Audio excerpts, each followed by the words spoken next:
Joy Shri Shyam Ghosh farm and dairy সমস্ত ক্ষুদ্র খামারিদের উদ্দেশ্যে বলছি, যাদের গরুর ম্যাস্টাইটিস বা পালন ফোলা রোগ হয় তারা এই 40ভির ইঞ্জেকশনটা, ছোটো গরু হলে 20 থেকে 25 ml চামড়ার নিচে করে দেবেন।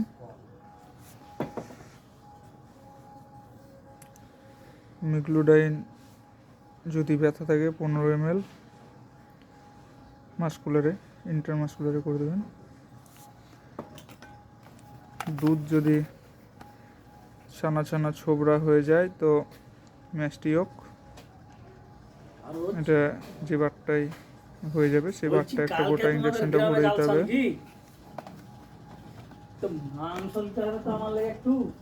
আর প্রতিদিন 50 গ্রাম করে সাবক্লিন পাউডার, এই পাউডারটা প্রতিদিন 50 গ্রাম করে টানা 5 দিন খাইয়ে যাবেন, দেখবেন পুরো সুস্থ হয়ে যাবে গরু।